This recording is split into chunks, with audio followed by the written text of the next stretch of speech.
tengah negeri ini, ada kepulauan yang menyimpan begitu banyak hal menarik. Berada di antara paparan Sunda dan paparan Sahul, pemisah sekaligus transisi dari dua dunia biologis yang sangat berbeda.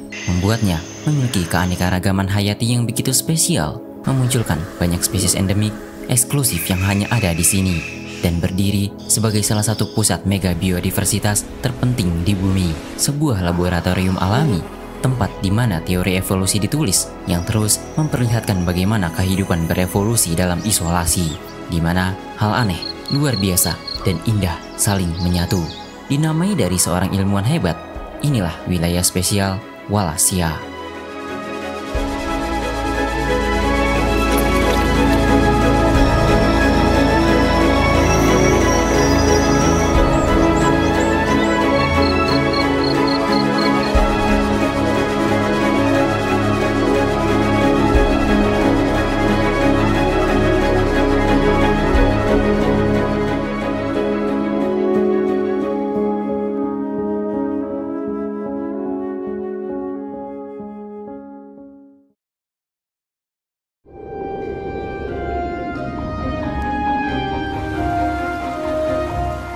Kita akan memulai petualangan dari selatan wilayah ini.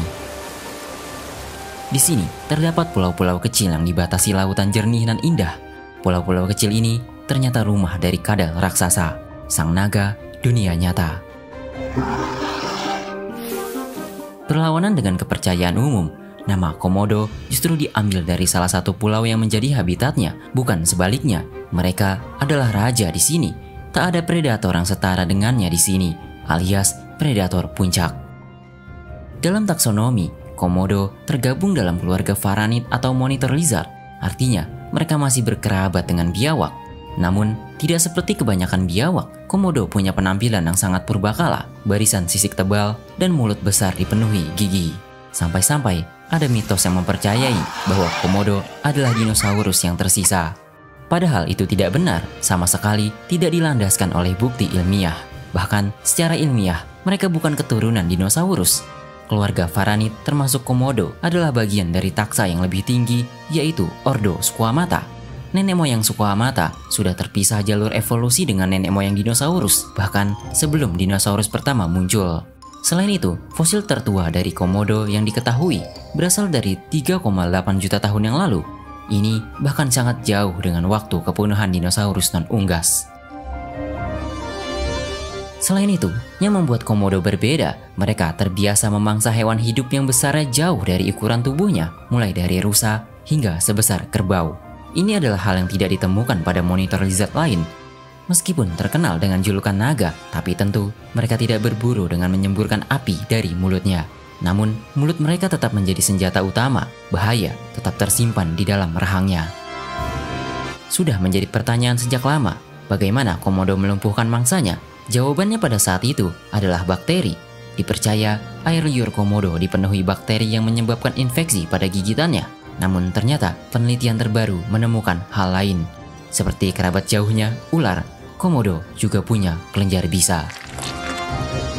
Pada tahun 2005, para peneliti mulai menduga bahwa bukan hanya Komodo, tetapi juga kerabat biawak lainnya mungkin memiliki envenomasi ringan. Gigitan mereka menimbulkan gejala serupa, pembengkakan cepat, gangguan pembekuan darah, hingga nyeri tajam yang menjalar. 4 tahun kemudian, bukti semakin kuat. Pemindaian MRI memperlihatkan adanya kelenjar di rahang bawah Komodo yang mengandung protein beracun. Zat-zat ini mampu menghambat pembekuan darah, menurunkan tekanan, bahkan membuat mangsa terperosok dalam syok. Meski begitu, tidak semua ilmuwan sepakat. Ada yang menilai bahwa sekresi oral pada reptil memiliki fungsi yang lebih luas dari sekedar melumpuhkan mangsa. Sementara sebagian lain berargumen bahwa luka parah dan kehilangan darah lebih berperan dibandingkan racun itu sendiri. Hingga kini, meski kelenjar racun atau bisa pada Komodo telah dikonfirmasi, pertanyaan besar masih tersisa. Apakah racun itu benar-benar memegang peran utama dalam membunuh mangsanya? Ataukah sekedar bagian kecil dari strategi berburu reptil raksasa ini? Namun yang jelas, tidak ada yang mau menghadapi rahang Komodo yang ganas, bahkan bagi Komodo itu sendiri. Mereka yang lebih kecil lebih suka berada di atas pohon karena di bawah terlalu berbahaya. Komodo dewasa adalah ancaman bagi Komodo yang masih muda karena mereka bisa saja kanibal.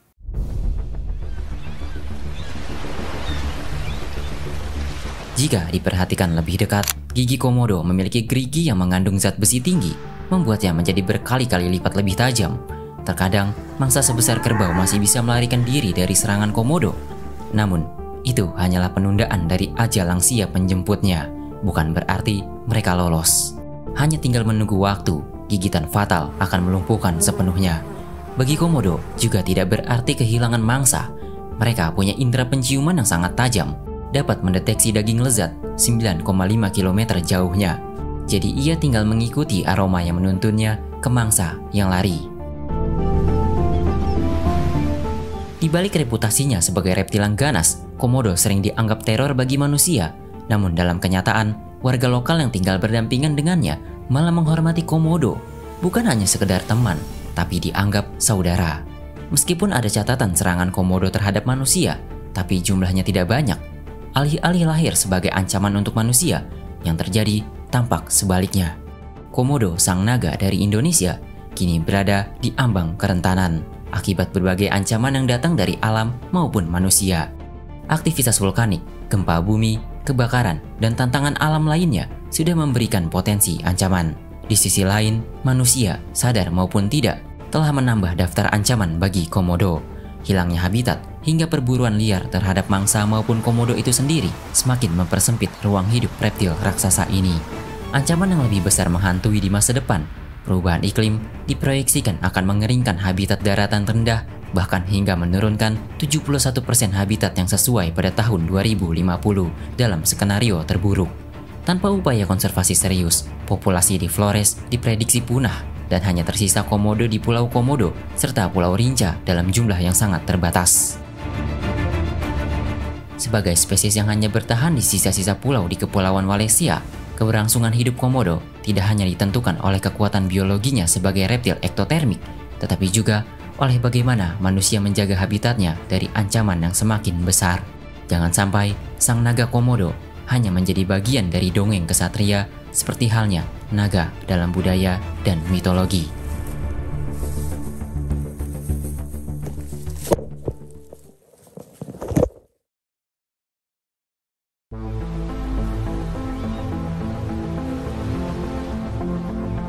Kita masih di Nusa Tenggara untuk bertemu hewan lain yang juga terlihat purbakala. Di perairan tawar di Pulau Rote, sebuah pulau kecil di selatan Kepulauan Nusa Tenggara Timur, hidup seekor reptil dengan bentuk yang seolah keluar dari mitologi kuno. Jangan salah, mereka bukan ular bercangkang. Ciri paling mencolok yang memberinya nama adalah lehernya yang luar biasa panjang, hampir menyamai panjang tempurungnya. Leher ini bukanlah sekedar hiasan, ia adalah senjata berburu yang sangat efektif. Seperti ular yang menyerang, kura-kura ini akan melesatkan kepalanya dengan kecepatan kilat untuk menangkap mangsa seperti ikan kecil, serangga air, dan amfibi. Kecepatan serangannya ini dimungkinkan oleh struktur tulang leher yang terspesialisasi, memungkinkannya melipat dan melepas lehernya seperti pegas. Spesies ini baru secara resmi dideskripsikan oleh ilmu pengetahuan pada tahun 1994. Sebuah penemuan yang tragisnya terjadi tepat di puncak eksploitasi liarnya. Kata yang disematkan pada namanya, yaitu McCordy, diberikan untuk menghormati Dr. William Patrick McCord, seorang dokter hewan dan ahli kura-kura ternama yang mendedikasikan hidupnya untuk mempelajari reptil unik ini. Secara taksonomi, ia termasuk dalam famili Chelidae atau kura-kura leher sisi, kelompok purba yang jejak fosilnya dapat ditelusuri kembali ke zaman dinosaurus.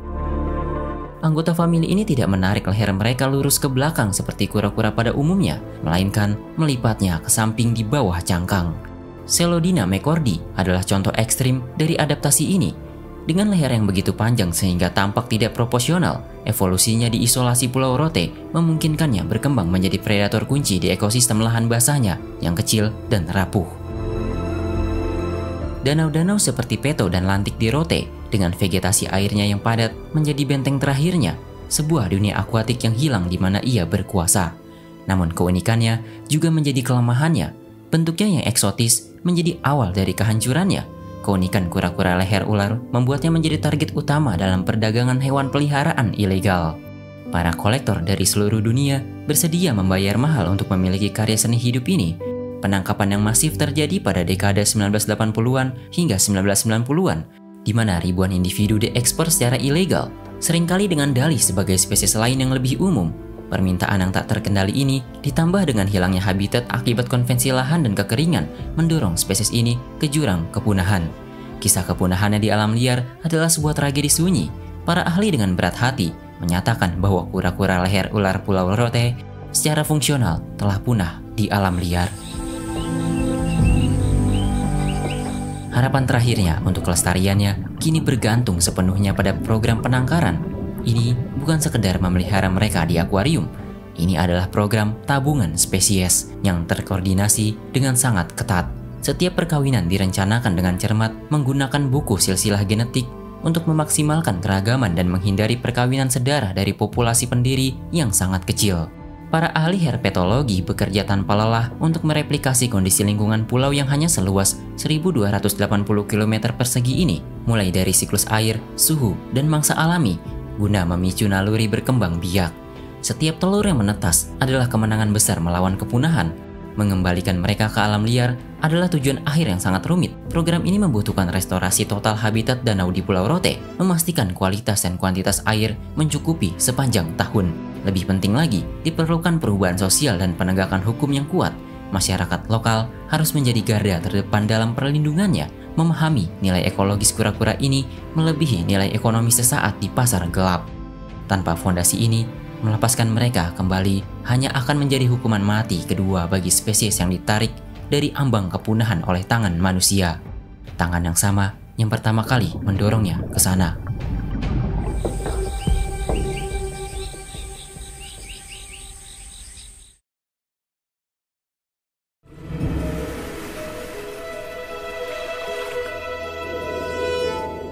Jika berbicara Wallacea, maka tidak lepas dari hewan bersayap alias burung. Karena tempat ini surganya burung-burung indah. Dari Nusa Tenggara, mari kita bergeser ribuan kilometer ke jantung Kepulauan Maluku, tepatnya di Pulau Halmahera. Di kedalaman hutannya yang rimbun, bidadari menari-nari di sini. Kata Walasi dalam namanya adalah penghormatan kepada seorang yang memperkenalkannya pada dunia sains, Alfred Russel Wallace. Dalam bukunya yang monumental, The Malay Archipelago, Wallace menggambarkan kegembiraannya saat berhasil mendapatkan spesimen pertama setelah berbulan-bulan berjuang melawan penyakit, cuaca buruk, dan isolasi di pedalaman Halmahera. Momen menemukan burung ini adalah sebuah pencerahan baginya. Ia menulis,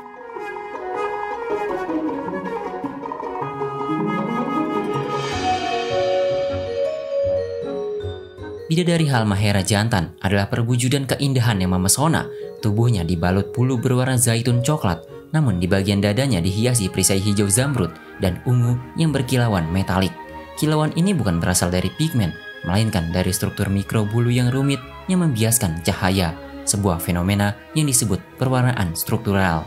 Bulu-bulu ini adalah struktur unik yang dikendalikan oleh otot-otot khusus, memungkinkannya untuk diangkat, diturunkan, dan digetarkan dengan presisi luar biasa.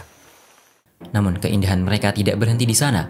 Semuanya akan disempurnakan ketika musim kawin tiba. Pada saat itu, sang jantan akan mempertontonkan salah satu tarian paling spektakuler di dunia burung. Mereka berkumpul di area tertentu di hutan yang disebut lek. Di sini, pertunjukan akan dimulai. Ia akan terbang cepat, mengembangkan perisai hijaunya, dan menggerakkan keempat panji putihnya ke atas dan ke depan. Gerakan ini seringkali disertai dengan suara-suara khas.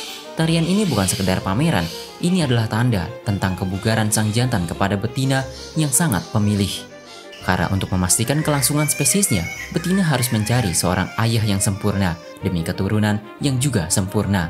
Begitulah evolusi menemukan jalannya. Sebagai pemakan buah dan serangga, mereka memainkan peran penting sebagai penyebar biji. Namun, keindahan surgawi ini tidak luput dari ancaman duniawi. Halmahera adalah pusat industri pertambangan nikel, mineral penting untuk baterai kendaraan listrik global. Dilema konservasi pun muncul.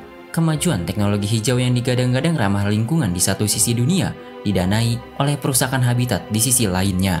Tambang nikel terbuka menghancurkan hutan secara total, melenyapkan pohon-pohon tempat mereka bersarang dan mencari makan, serta secara permanen merusak area lek yang telah digunakan selama berabad-abad.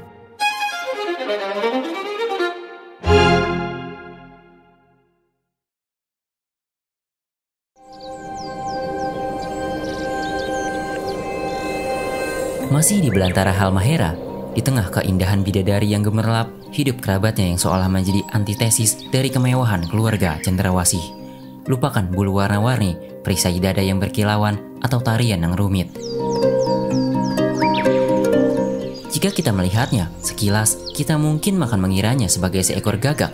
Tubuhnya dibalut bulu hitam legam yang lembut seperti sutra, coklat kemerahan pada bagian sayapnya, dan sepasang mata merah menyala yang memberinya tatapan tajam. Meskipun tak seindah yang lainnya, namun ini adalah kunci untuk memahami biologinya yang unik. Secara filogenik, Cendrawasih gagak adalah salah satu dari garis keturunan paling basal atau paling awal bercabang dalam pohon keluarga Cendrawasih, sebagai rantai yang menghubungkan dengan kerabat keluarga Cendrawasih, yaitu keluarga gagak. Penampilan yang kurang indah ini kemungkinan besar adalah gambaran dari rupa leluhur Cendrawasih sebelum tekanan seleksi seksual yang intens mendorong evolusi bulu-bulu yang spektakuler pada cabang-cabang keluarga lainnya. Dengan kata lain, Cendrawasih gagak adalah jendela kita menuju masa lalu evolusi kelompok burung paling indah di dunia. Penampilannya yang sederhana ini adalah cerminan dari gaya hidupnya yang sangat berbeda. Sebagian besar Cendrawasih jantan yang indah bersifat poligami. Sebaliknya, Cendrawasih gagak adalah burung yang monogami, setia dengan satu pasangan. Di habitatnya, mereka memakan buah-buahan dan sesekali arthropoda. Dalam perannya sebagai pemakan buah, mereka adalah agen penyebar biji yang sangat penting bagi regenerasi hutan Halmahera. Meskipun saat ini status konservasinya masih tergolong resiko rendah, karena kemampuannya beradaptasi dengan berbagai tingkat gangguan habitat, mereka mungkin lebih tangguh daripada kerabatnya yang lebih terspesialisasi. Namun, status ini tidak boleh membuat kita lengah. Ia juga layak untuk dijaga.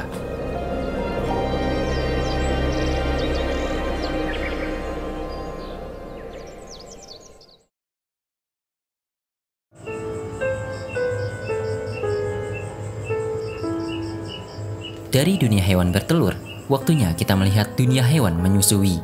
Itulah kenapa mereka dinamai mamalia, yang dalam bahasa Latin berarti payudara. Berbeda dengan wilayah barat Indonesia, di wilayah timur kita akan memasuki dunia mamalia yang sangat berbeda. Mari kita temui kelompok mamalia unik dari dunia ini. Kebanyakan dari mereka suka berada di atas pohon, alias arboreal. Tapi mereka bukan tikus, tupai, maupun primata, melainkan kerabat jauh dari koala dan kanguru. Inilah kuskus, hewan marsupial yang membawa anaknya di dalam kantung. Mereka adalah bagian dari keluarga Phalangeridae. Kerabat terdekatnya adalah possum. Sebagai marsupial, kuskus melahirkan anak dengan sangat dini. Setelah lahir, anaknya akan merangkak menuju puting susu di dalam kantung induknya. Mereka dipastikan tidak bisa bertahan di alam bebas. Oleh karena itu, mereka harus tetap berada di kantung induknya hingga waktu tertentu ketika ia sudah siap menyambut kehidupan yang sesungguhnya di luar kantung. Kehadiran mereka di Wallacea adalah jejak lama hubungan biogeografi Indonesia Timur dengan benua Australia, terpisah lautan namun disatukan oleh sejarah evolusi. Berbeda dengan satwa di Indonesia Barat yang lebih Asiatik, di sini, di timur, cenderung lebih Australasia. Itulah alasan dari dirumuskannya garis Wallace. Dari keluarga besar ini, perhatian kita tertuju pada satu genus, yaitu Phalanger. Selain Papua dan Australia, Wallacea juga menyimpan berbagai spesies kuskus. Beberapa spesies bahkan hanya ditemukan di pulau-pulau kecil di wilayah ini.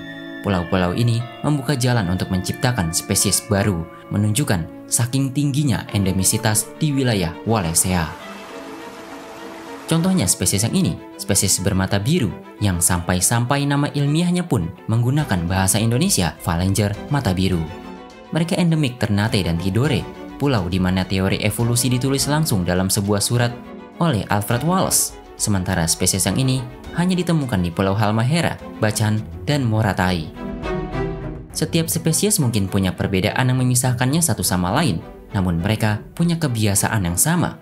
Sebagai marsupial arboreal, anggota Phalanger adalah pekerja malam alias nokturnal.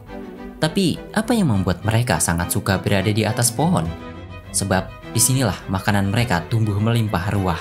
Pucuk daun muda adalah santapan lezat yang tidak akan terlewatkan. Dalam biologi, istilah ini disebut verivora, yaitu kelompok herbivora yang sebagian besar makanannya adalah daun. Mereka punya ekor prehensil yang berfungsi seperti tangan kelima yang membantunya menggenggam ranting-ranting pohon. Ketergantungannya pada kanopi utuh membuat jaringan dahan-dahan menjadi jalan raya sekaligus lumbung baginya. Gangguan pada satu petak hutan dapat memutus akses ke pohon pakan dan lokasi beristirahatnya. Artinya, hutan sangat penting bagi mereka. Sebagian spesies memang masih tidak tergolong terancam punah, namun jangan sesekali lengah. Bukan berarti mereka bebas diperlakukan seperti apapun. Karena kuskus dan satwa endemik lainnya bukan hanya penghias alam, tapi pasti ada peran yang menyertainya.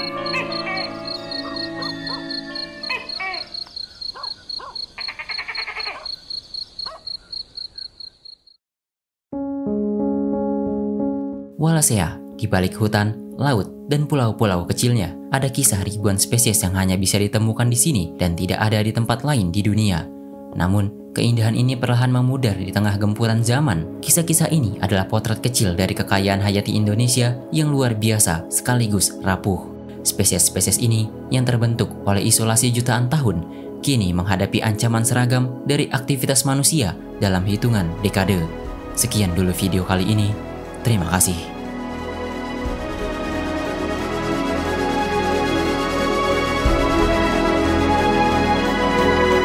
Jika kalian ingin mendukung keberlangsungan channel ini, berikan dukungan dengan berdonasi lewat Saweria, scan QR berikut, atau klik link di deskripsi.